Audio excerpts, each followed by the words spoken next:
Les trous noirs sont un phénomène tout à la fois intéressant et épeurant. Commençons par définir le trou noir. C'est quoi? En gros, c'est des régions qui se situent dans l'espace et le temps et qui exercent une force gravitationnelle qui a tellement de puissance que même la lumière qui essaie de passer à travers du trou noir ne peut y échapper.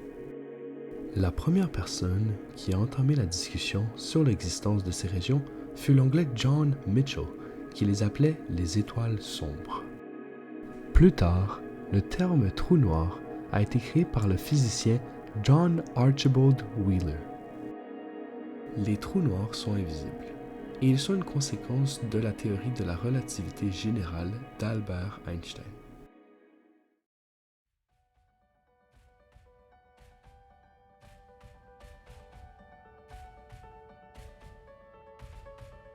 Il existe une variété de trous noirs.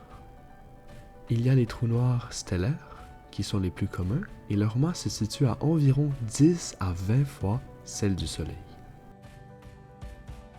Par la suite, il y a les trous noirs intermédiaires, les trous noirs miniatures et les trous noirs supermassifs, qui eux sont au centre de la plupart des galaxies.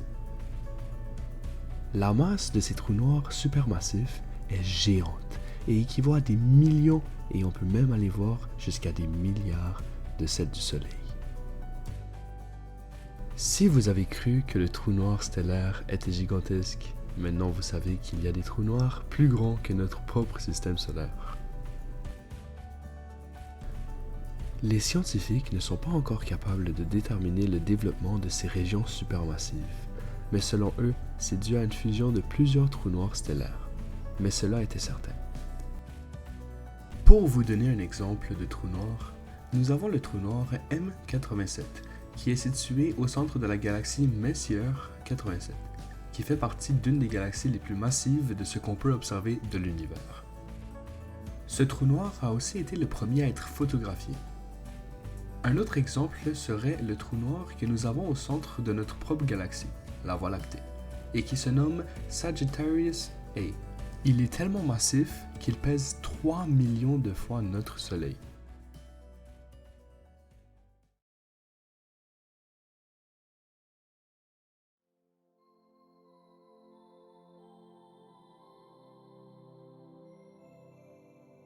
Maintenant, parlons de l'horizon des événements. C'est la surface externe d'un trou noir, et contrairement à ce que l'on peut penser, ce n'est pas une surface solide comme la surface de notre planète, mais c'est une sorte de sphère imaginaire qui est concentrée autour du noyau du trou noir à l'immense attraction gravitationnelle duquel, comme on l'a dit auparavant, s'échapper n'est pas une solution. Quelconque objet qui essaie de s'aventurer dans l'horizon des événements sera soumis à une condamnation d'écrasement et de destruction au centre du trou. La spaghettification est le terme qu'utilise Stephen Hawking pour décrire le futur d'un astronaute qui oserait s'y aventurer. La spaghettification est un effet d'allongement causé par de forts champs gravitationnels sur le corps humain qui, lui, est fragile. Dans le domaine du trou noir, ce qui cause le plus de questionnements de physique fondamentale non résolus est l'intérieur du trou noir.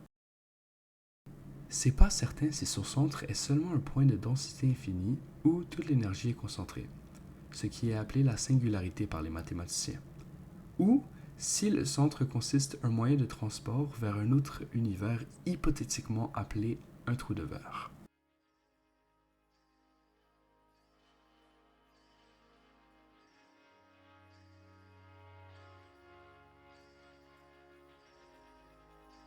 Pour qu'un trou noir se forme, il se doit qu'une étoile suffisamment massive meure. À la fin de sa vie, elle s'attire sur elle-même et est capable de résister à cette attraction en brûlant de l'hydrogène. Après un peu de temps, elle finira par vider son réservoir d'hydrogène et implosera en son centre. Par la suite, elle finit par s'effondrer sous son propre poids et son enveloppe est éjectée dans l'espace. L'explosion produit une lumière fascinante et ce phénomène s'appelle une supernova. Au final, il restera seulement le cœur de l'étoile et celui-ci est un trou noir.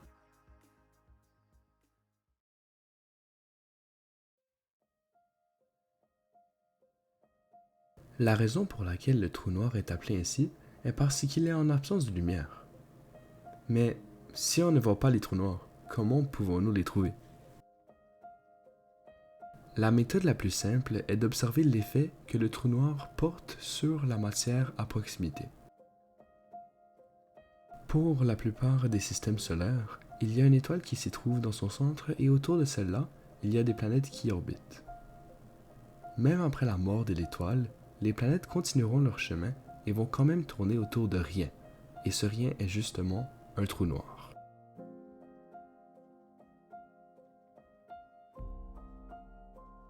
Finalement, le théorème de calvitie. Stephen Hawking a collaboré avec Brendan Carter pour essayer de prouver que le trou noir a soi-disant pas de cheveux. Cette idée venait de John Archibald Wheeler, mais il a été incapable de la prouver. Selon lui, le trou noir était seulement défini par sa masse, son moment cinétique et sa charge électrique. Au contraire de M. Wheeler, le duo Hawking-Carter ont été capables de prouver qu'il avait bien et belle raison, parce que la puissante force gravitationnelle du trou noir élimine tout autre détail. En conséquence, si nous avons deux trous noirs, chacun possédant une masse, une charge et un spin identiques, ils seraient indifférenciables, selon la physique classique que l'on connaît.